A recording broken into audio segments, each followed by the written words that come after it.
Bom dia a todos e bem-vindos à apresentação de resultados dos 9 meses de 2021 e do terceiro trimestre de 2021 do IRB Brasil RE.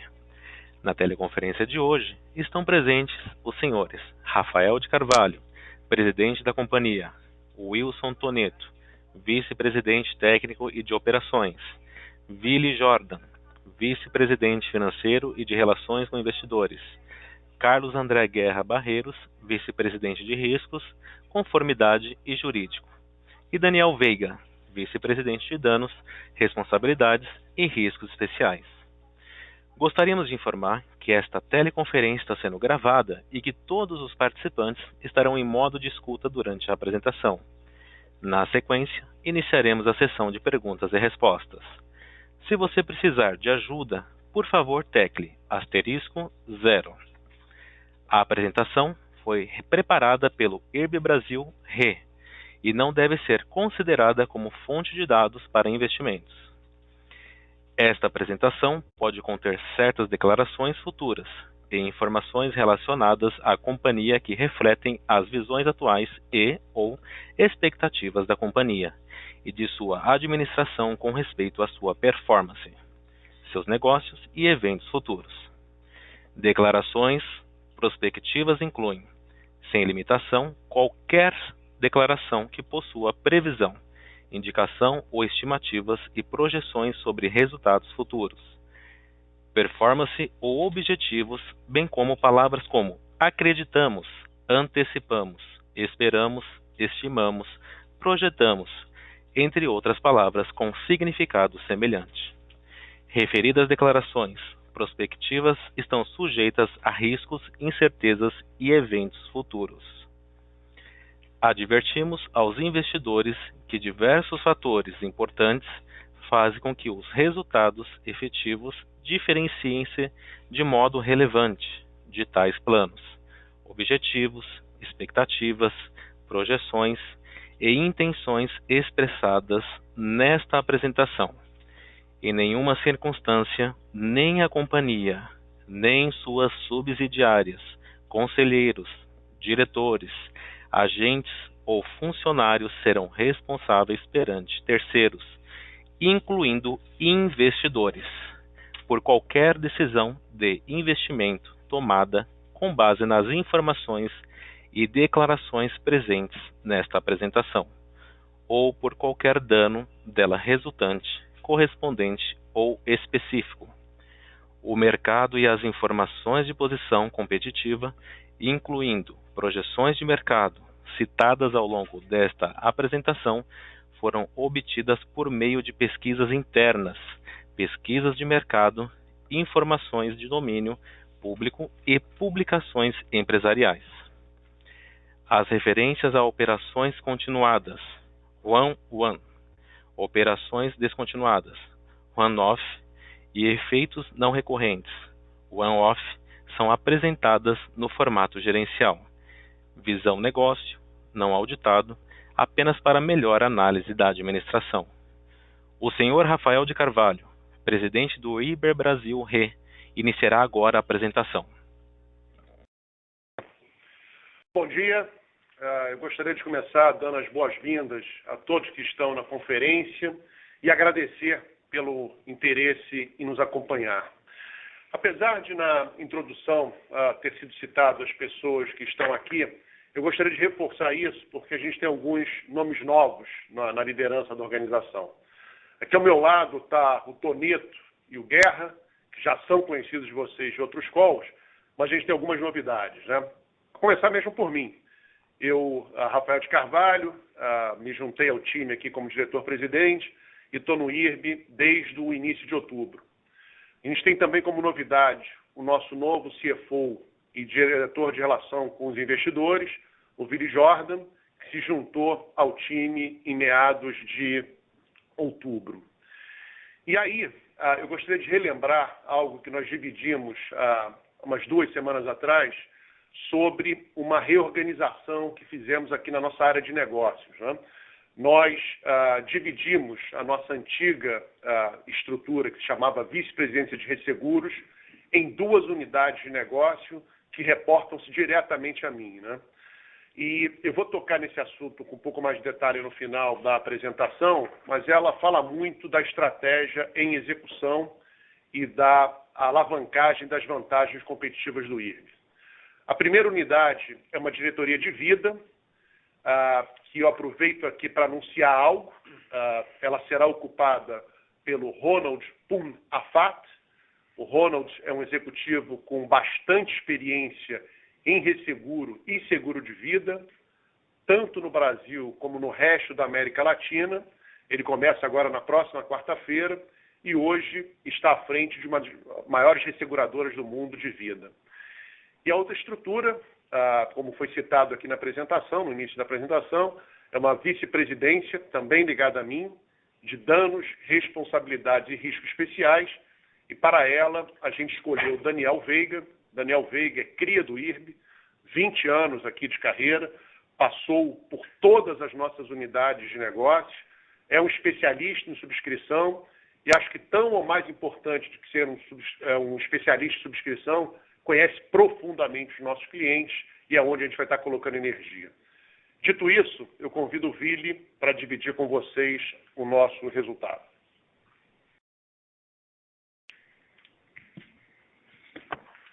Obrigado, Rafael. Bom dia a todos. É um prazer enorme participar aqui pela primeira vez da divulgação dos resultados do IRB. Começando então a nossa apresentação pelo slide 3, nós tivemos pelo quinto trimestre consecutivo geração de caixa positiva, acumulando a geração de R$ 1,5 bilhão nos últimos 9 meses. Mesmo se nós desconsiderarmos os eventos não operacionais, como o acordo judicial recebido da Eletronorte no primeiro trimestre e os pagamentos recebidos das nossas subsidiárias, nós geramos caixa operacional positivo de R$ 1,1 bilhão em 2021. Acho que vale destacar aqui que, como vocês sabem, os resultados e a geração de caixa têm que convergir no longo prazo. No passado, o IRB dava resultados positivos e queimava a caixa. Desde a reestruturação, em contrapartida, nós viemos pagando essa diferença com resultados contábeis que ainda estão negativos, mas a geração de caixa positiva indica que nós estamos avançando no caminho certo. Outro dado importante é que, do ponto de vista recorrente, quer dizer, quando nós excluímos os impactos dos negócios descontinuados e das despesas não recorrentes, nós tivemos um lucro líquido nos primeiros 9 meses de 2021. Esse resultado foi R$ 670 milhões melhor do que no ano passado, passando de um prejuízo recorrente de R$ 568 milhões nos primeiros 9 meses de 2020 para um lucro líquido recorrente de R$ 102 milhões em 2021, o que também demonstra que, olhando para períodos de tempo mais longos, os contratos remanescentes e novos negócios já mostram um desempenho bem mais saudável, indicando de novo que nós estamos na direção certa.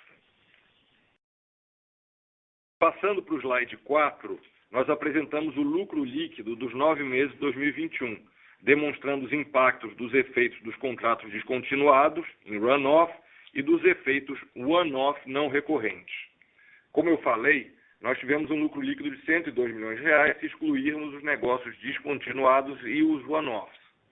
O efeito da cauda dos contratos em run-off foi de R$ 539 milhões em 9 meses, compensado parcialmente pelo resultado acumulado de eventos one-off. O slide seguinte mostra os mesmos impactos no resultado do terceiro trimestre, onde o lucro líquido recorrente foi de R$ 44,5 milhões. Nós ainda observamos no terceiro trimestre uma influência relevante da cauda dos sinistros dos negócios descontinuados. Do prejuízo contábil de R$ 156 milhões no trimestre, o impacto do run-off foi de R$ 330 milhões, principalmente por causa do provisionamento adicional de R$ 219 milhões num contrato descontinuado no segmento de vida no exterior.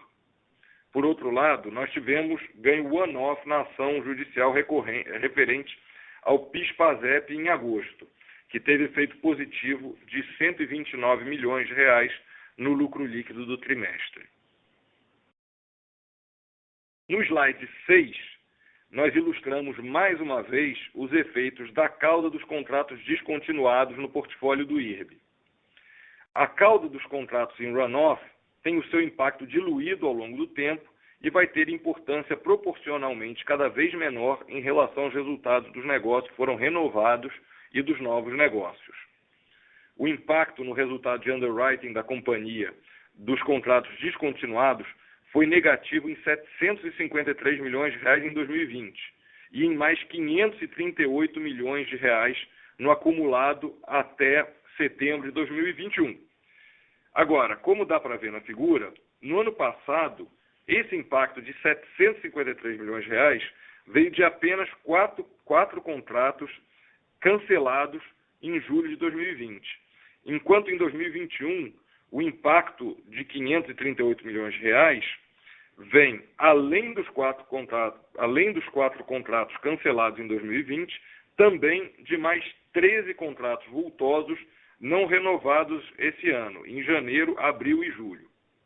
Então, olhando bem aqui para a figura na parte de baixo do slide, né, e eu acho que essa figura ela ilustra muito bem o comportamento da cauda, né? Quer dizer, em 2020, os quatro contratos geraram 753 milhões de reais de impacto no resultado de underwriting, e esse impacto, nos 9 primeiros meses de 21, cai para 316 milhões de reais, então menos da metade. E nós temos aí 221 milhões adicionais devidos a esses 13 contratos não renovados em 21.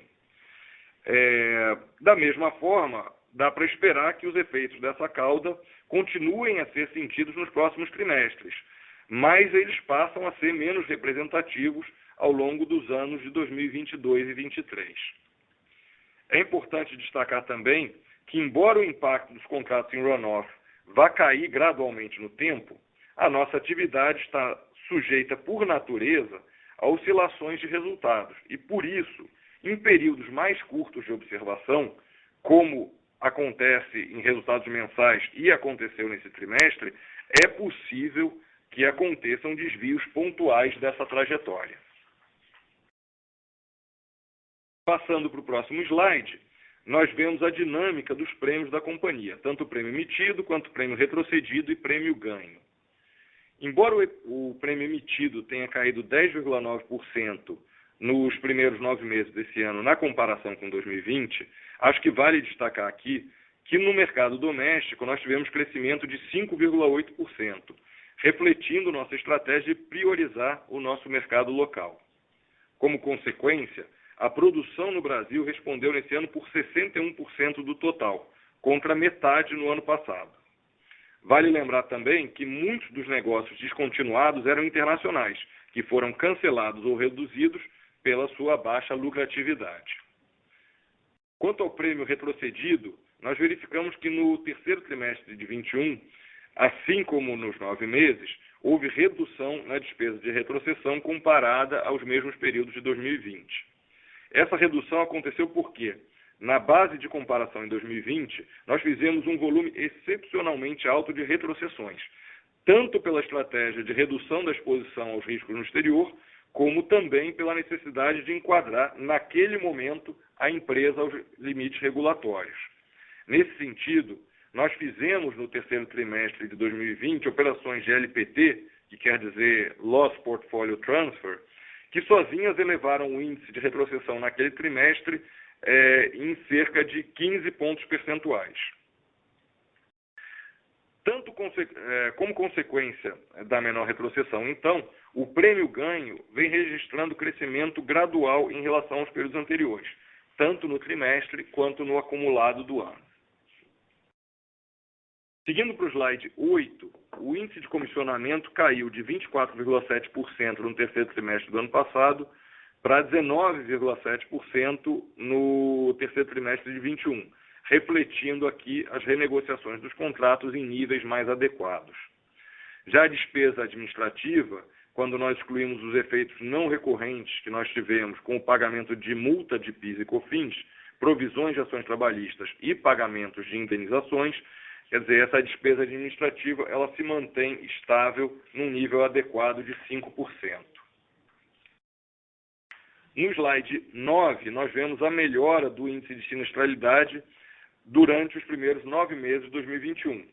o índice recorrente caiu 7 pontos percentuais, passando de 92,1% em 2020 para 85,6% no acumulado até setembro desse ano. Ainda aqui na visão recorrente, mas agora olhando o trimestre, nós registramos sinistros principalmente nos segmentos patrimonial, de riscos especiais e aviação, cuja sinistralidade ficou em linha com o mercado de seguros e resseguros, que nesse terceiro trimestre teve queda de desempenho de forma geral. É importante destacar que no terceiro trimestre de 2020, nós tivemos as operações de LPT que contribuíram bastante para a redução da sinistralidade no período. Nosso índice combinado também mostrou melhora na comparação dos 9 meses. Olhando para o gráfico, o índice combinado recorrente ficou em 118%, uma melhora de 2 pontos percentuais quando comparado com o ano passado. Na comparação trimestral, o índice foi impactado pelos efeitos já mencionados sobre a sinistralidade, que é o principal componente desse indicador. Passando para o slide 10, nós vamos tratar aqui da questão da solvência em relação às exigências regulatórias. Nós seguimos com solvência adequada, em 142%, isso quando olhamos a solvência regulatória, que considera o patrimônio líquido ajustado. Se nós considerarmos o patrimônio líquido total, que é o que se usa em outros mercados, a nossa solvência passa para 264% do capital mínimo requerido. A diferença aqui entre os dois indicadores se deve basicamente aos nossos créditos fiscais, que são excluídos no cálculo do patrimônio líquido ajustado. O recuo dos indicadores de solvência e também da suficiência de cobertura traz consigo o aumento das provisões técnicas ao longo da duração de sua cauda. Porém, à medida que os novos contratos se desenvolvem, tal efeito de cauda passa a ser minimizado. No gráfico da parte inferior do slide, para entendimento de como é calculado o capital mínimo requerido, nós demonstramos a sua composição, que considera os capitais de risco de subscrição, crédito, operação e de mercado.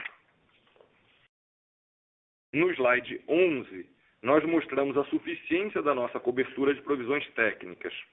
No gráfico da parte inferior, dá para ver que nós terminamos setembro com provisões técnicas de 15,8 bilhões de reais, comparados ao volume de ativos redutores e disponíveis para garantia de 16,2 bilhões de reais. Ou seja, sobra um superávit de 347,4 milhões de reais.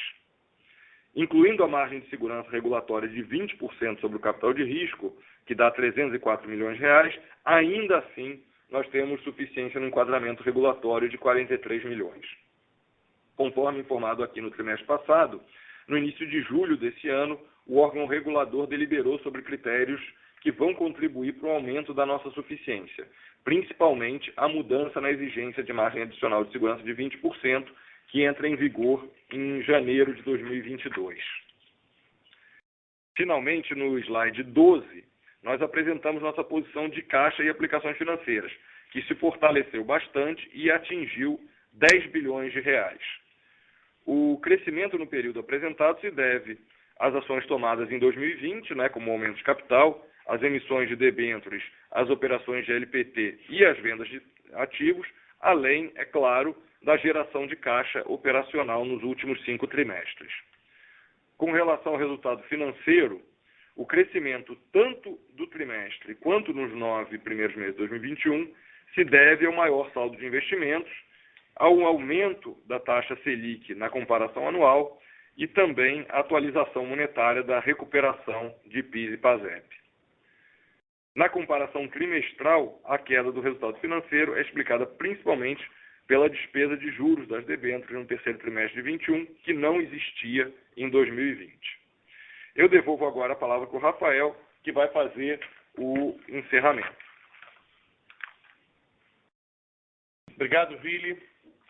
Eu falei no início que estou aqui há 40 dias, E gostaria de dividir um pouco como eu concentrei minha energia nesses 40 dias, E se eu fosse dizer onde eu concentrei a maior parte, eu diria que foi na revisão do planejamento estratégico e muito concentrado na visão de futuro. Isso, obviamente, sem deixar de colocar energia em conhecer melhor a organização e na visão de curto prazo. Se eu fosse resumir a nossa visão de futuro para o IRB, acho que eu poderia resumir nela numa expressão: voltar a crescer com rentabilidade. Esse é o nosso norte, esse é o objetivo e esse é o mandato aqui do grupo de liderança que está na organização. Como é que a gente pretende fazer isso, né? Primeiro, alavancando, explorando ao máximo as vantagens competitivas do IRB, né? E o que a gente entende como as principais vantagens competitivas dessa organização? Primeiro, o IRB conhece profundamente o mercado local. Tem um conselheiro aqui que gosta de me lembrar que nada aconteceu de relevante nesse país nos últimos 80 anos que precisasse de proteção que de alguma maneira o IRB não tivesse envolvido.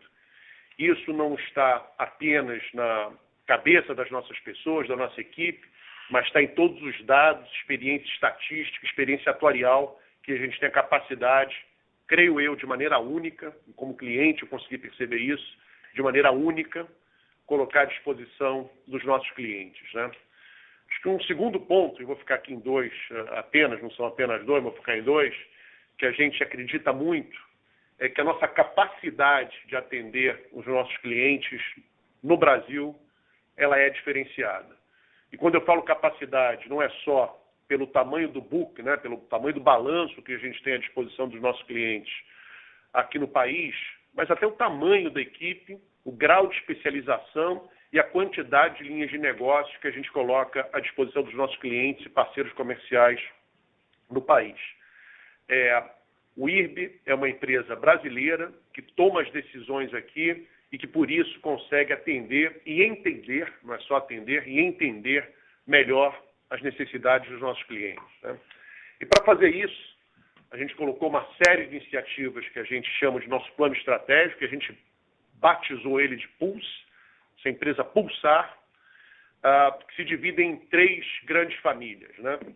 Uma primeira família é uma de maior eficiência de negócios, que passa por subscrição, passa por melhoria nos nossos processos de atendimento aos clientes, principalmente em sinistro e nos movimentos de dados que eles trocam conosco. Uma segunda família que é de eficiência de capital, onde colocar, foco naqueles negócios onde a gente faz diferença, menos energia onde a gente faz menos diferença, e, finalmente, uma família de transformação cultural. E essa transformação cultural tem dois pilares.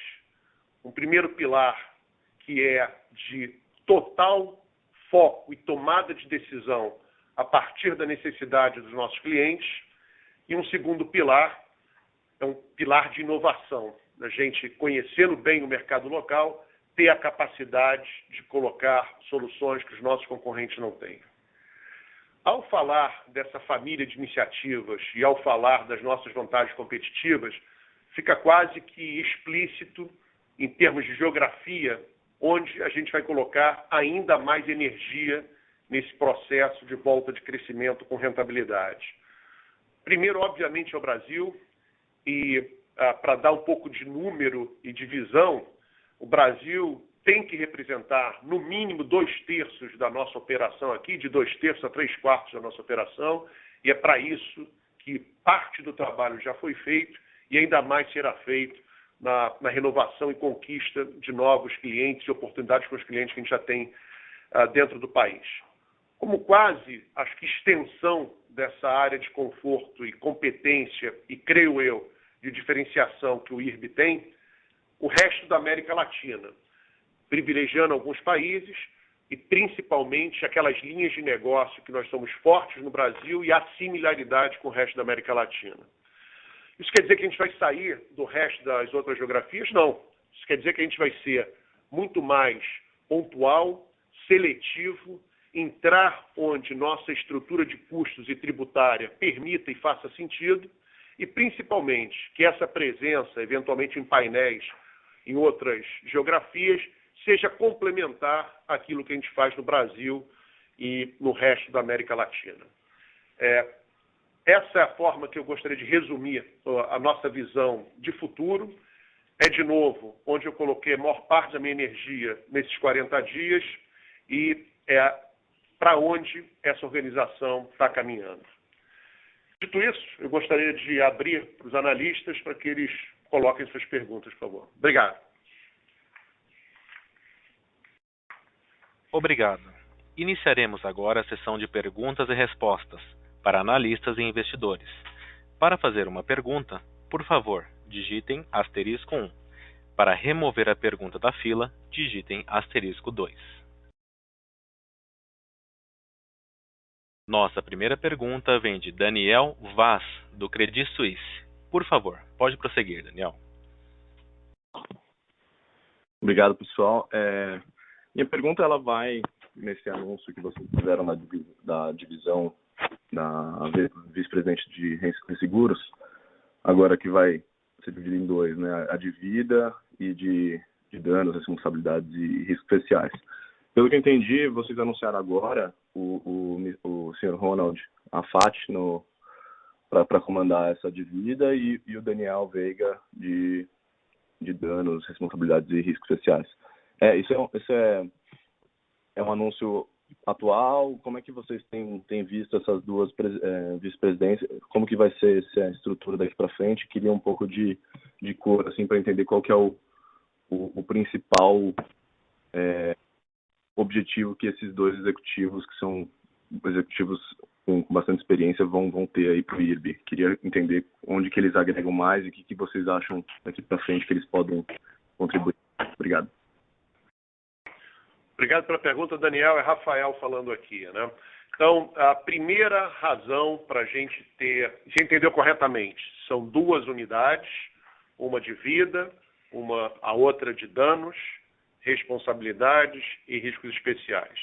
As duas se reportam a mim, então, outro entendimento correto. Qual é a razão primeira da gente ter feito essa divisão? É a gente poder colocar mais foco nos nossos clientes e com os conhecimentos específicos de cada uma dessas unidades. São unidades onde nós temos pesos diferentes dentro da nossa organização. A unidade, por isso, ela é uma vice-presidência de danos, é bastante maior do que é a unidade de vida hoje, só que a gente acredita que o mercado de vida tem um enorme potencial de crescimento, não só no país, como no resto da América Latina. E uma das razões da gente fazer essa divisão é melhor capturar essa oportunidade. Ela também reflete como os nossos clientes estão organizados.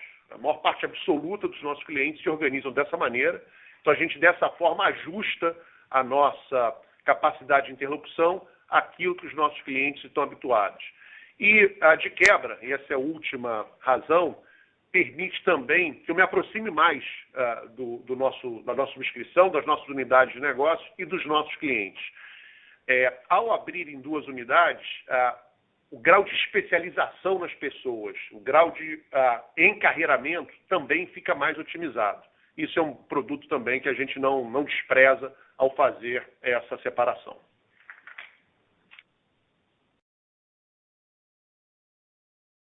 Caso você tenha uma pergunta, basta digitar *1. Se você desejar remover a sua pergunta, digitem *2.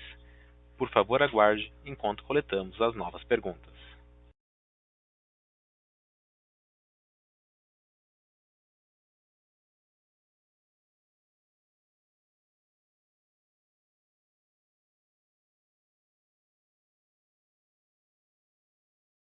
Encerramos neste momento a sessão de perguntas e respostas. Passo a palavra para a companhia, para as considerações finais. Eu agradeço a pergunta colocada, ao interesse de todos e reforço nossa visão de futuro, voltar a crescer com rentabilidade, crescer por crescer não, rentabilidade tão forte quanto crescer, e a nossa visão de otimismo em relação ao futuro dessa organização. Muito obrigado. Encerramos neste momento a audioconferência do IRB Brasil Re. Agradecemos a participação de todos. Tenham um bom dia e obrigado por usarem a Chorus Call.